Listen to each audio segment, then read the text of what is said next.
Hi, good morning. എല്ലാവർക്കും പൂമ്പാറ്റയിലേക്ക് സ്വാഗതം. പൂമ്പാറ്റയിൽ നമ്മൾ ഇന്ന് എന്താ പഠിക്കാൻ പോകുന്നത്? വ്യഞ്ജനാക്ഷരങ്ങളുടെ ബാക്കിയാണ്. കഴിഞ്ഞ ക്ലാസ്സിൽ എന്തൊക്കെയാ പഠിച്ചേ? കാക്ക ഗംഗ പഠിച്ചു, ചാച്ച ചഞ്ച പഠിച്ചു. ഇനി ഠ ഠ ഢ ഢ ണ പഠിക്കാം. ഠ ഠ ഢ ഢ ണ. ആദ്യം ഠ പഠിക്കാം. ഠ വട കുടം പടി ചെടി. ഡ വട കുടം വടി ചെടി. ഡ എന്ന അക്ഷരം എങ്ങനെ എഴുതുന്നത് കാണിച്ചു തരട്ടെ. ഇതാണ് ഠ ഠ ഢ ഢ ണ ഠ. ഇതാണ് ഡ. എസ് എഴുതുന്നത് പോലെ മലയാളത്തിൽ എഴുതുന്നതാണ് ഡ. വട അറിയില്ലേ? ഉഴുന്ന് വടയുണ്ട്, പരിപ്പ് വടയുണ്ട്, പൊക്ക വടയുണ്ട്, അങ്ങനെ പല വടകൾ നമുക്കറിയാം. ഇതൊക്കെ എന്താണ്? ഈ വടയുടെ അക്ഷരത്തിൽ വാ കഴിഞ്ഞ് അടുത്തത് വരുന്നത് ഡ എന്ന അക്ഷരമാണ്. കുടം. കുടം അറിയാമോ? എന്താണ് കുടം എന്ന് പറഞ്ഞാൽ നമ്മൾ വെള്ളം നിറയ്ക്കുന്ന പാത്രമാണ് കുടം. കുടം തുടങ്ങുന്നത് ഡായിലല്ല, കുടത്തിനിടയിലുള്ള അക്ഷരം ഡ. കുടം ഡ എന്ന അക്ഷരത്തിലാണ്. അടുത്തത് നമ്മളൊക്കെ കയറി പോകുന്നത് എന്തിലൂടെയാണ്? വീട്ടില് ടെറസിലോട്ട് കയറണമെങ്കിൽ എന്ത് കയറണം? സ്റ്റെപ്സ് കയറണം. സ്റ്റെപ്സിനെ മലയാളത്തിൽ എന്ത് പറയും? പടി. എന്ത് പറയും? പടികൾ, പടവുകൾ എന്നൊക്കെ പറയും. പടിയിലെ രണ്ടാമത്തെ അക്ഷരവും എന്താണ്? ഡായാണ്. അടുത്തത് നമ്മുടെ വീട്ടിന്റെ മുറ്റത്തും മറ്റുമൊക്കെ ആരുണ്ട്? അവിടെ ഉള്ള ഒരാളാണ്. എന്താണ്? കാറ്റൊക്കെ തരുന്നത് ആരാ? ചെടി. മരവും ചെടിയും ഒക്കെ ഇല്ലേ? ആ ചെടിയിലെ രണ്ടാമത്തെ അക്ഷരം ഏതാണ്? ഡ ആണ്. അപ്പൊ നമ്മൾ എന്താ പഠിക്കുന്നത്? ഡ എന്ന അക്ഷരമാണ്. ഡ എന്ന അക്ഷരത്തിൽ നമ്മളിപ്പോ ഏതൊക്കെ വാക്കുകൾ പഠിച്ചു? വട പഠിച്ചു, കുടം പഠിച്ചു, പടി പഠിച്ചു, ചെടി പഠിച്ചു. വട കുടം പടി ചെടി. വട കുടം പടി ചെടി. വട കുടം പടി ചെടി. ഇത്രയും വാക്കുകൾ എന്ത് ചെയ്യണം? നിങ്ങൾ എഴുതി പഠിക്കണം. പഠിച്ചാൽ മാത്രം പോരാ, ഈ അക്ഷരം കാണാതെ അറിയണം. ഇനി നമുക്കൊരു കവിത പാടി നോക്കിയാലോ? എല്ലാവരും തയ്യാറല്ലേ? പട പട പപ്പടം ഒന്നാകെ പൊടിച്ചു തിന്നാം പലവട്ടം. പാടൂ. പട പട പപ്പടം ഒന്നാകെ പൊടിച്ചു തിന്നാം പലവട്ടം. പാലട പായസമുണ്ടെങ്കിൽ കുടിച്ചു തീർക്കാം സദ്യക്ക്. പാലട പായസമുണ്ടെങ്കിൽ കുടിച്ചു തീർക്കാം സദ്യക്ക്. എന്താണ് കവിതയിൽ പറഞ്ഞത്? പടപട പപ്പടം ഒന്നാകെ പൊടിച്ചു തിന്നാം പലവട്ടം. പപ്പടം എങ്ങനെ ഇരിക്കും? വറുത്തു കോരിയാൽ ഇങ്ങനെ പൊള്ളിയിരിക്കും. അതിനെ പിടിച്ച് ഒരു അടി കൊടുത്താലോ പടപടാന്ന് പൊട്ടിപ്പോവില്ലേ? അങ്ങനെയുള്ള പടപട പപ്പടം ഒന്നാകെ എന്ത് തിന്നാം? പൊടിച്ചു തിന്നാം. പൊടിച്ചു തിന്നാൽ എത്ര തവണ വേണമെങ്കിലും പപ്പടം കിട്ടിയാൽ നമ്മൾ പൊടിച്ചു തിന്നും അല്ലേ? പാലട പായസം ഉണ്ടെങ്കിലോ പപ്പടത്തിന്റെ കൂടെ?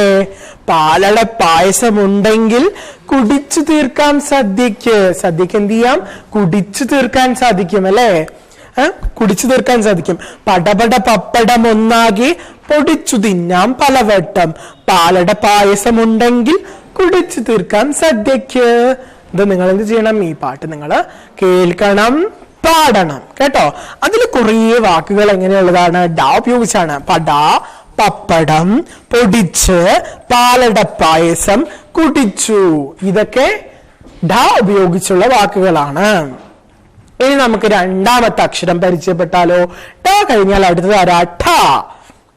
ട കഴിഞ്ഞാൽ ഠ. ട കഴിഞ്ഞാൽ അടുത്ത അക്ഷരമാണ് ഠ. പാഠം, പീഠം എന്നീ വാക്കുകളൊക്കെ ഠയിലാണ്. ഠ ഉപയോഗിച്ച് എഴുതുന്ന വാക്കുകളാണ്.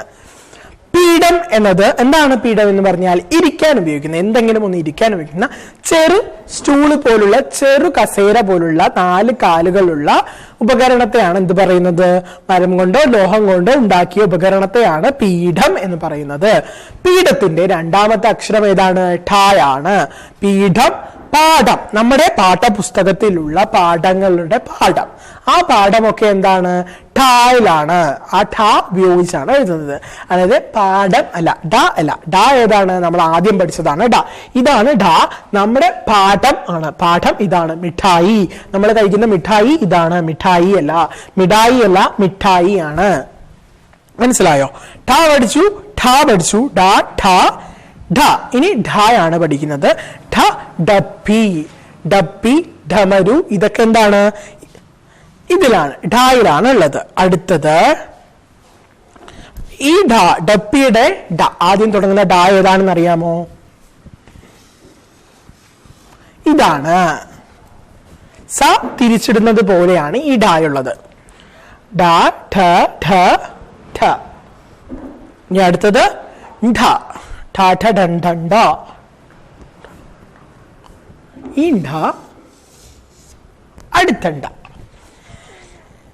ഢക്ക അറിയാമോ? ഢക്ക എന്ന് പറയുന്നത് കൊട്ടാൻ ഉപയോഗിക്കുന്ന ഒരു വാദ്യമാണ്. അതും ഈ ഢയിലാണ് ഉള്ളത്. അടുത്തത് ന. അടുത്ത അക്ഷരം ഏതാണ്? നായാണ്. ന. വീണ അറിയാമോ? മണി, വീണ എന്നീ വാക്കുകളൊക്കെ ഈ അക്ഷരം ഉപയോഗിച്ചാണ് എഴുതുന്നത്. ന. വീണയുടെ രണ്ടാമത്തെ അക്ഷരം നായാണ്. വീണ എന്താണ്? സംഗീതത്തിനൊക്കെ ഉപയോഗിക്കുന്ന ഒരു സംഗീത വാദ്യ ഉപകരണമാണ് വീണ. വീണയുടെ രണ്ടാമത്തെ അക്ഷരം നായാണ്. മണി എന്താണ്? നമ്മൾ ടിങ് ടിങ് എന്ന ശബ്ദം ഉണ്ടാക്കുന്നതാണ് മണി. അല്ലെ, കടല വിൽക്കാൻ വരുന്നവർ, അങ്ങനെ പലതും വിൽക്കാൻ വരുന്നവരൊക്കെ ഈ മണി അടിച്ചുകൊണ്ട് വരുന്നത് കാണുന്നത്. ആ മണിയുടെ രണ്ടാമത്തെ അക്ഷരവും നായാണ്. പണം, പണം എന്നുള്ളതിന്റെ രണ്ടാമത്തെ അക്ഷരം ഏതാണ്? നായാണ്. അപ്പൊ നമ്മൾ ടാഠ ഢണ്ടൺ ന പഠിച്ചു. ടാഠ ഢണ്ടൺ ന. ഈ അക്ഷരങ്ങൾ നിങ്ങൾ എന്ത് ചെയ്യണം?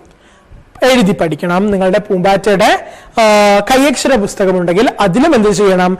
ഈ അക്ഷരങ്ങൾ പ്രാക്ടീസ് ചെയ്യണം, എഴുതി പ്രാക്ടീസ് ചെയ്യണം. അതിനുശേഷം താഴെ പീഠത്തിന്റെ ഒരു ചിത്രം തന്നിട്ടുണ്ട്. പീഠത്തിന്റെ ചിത്രത്തിന് നിറം കൊടുക്കണം കേട്ടോ. നിറം കൊടുത്ത് അതും കൂടെ ചെയ്ത് കഴിയുമ്പോൾ എന്താവും? നമ്മൾ ടാറ്റ ഡണ്ടെണ്ണ പഠിച്ചു കഴിഞ്ഞു. അടുത്ത ക്ലാസ്സിൽ പുതിയ വ്യഞ്ജനാക്ഷരങ്ങൾ പഠിക്കാം. ബൈ.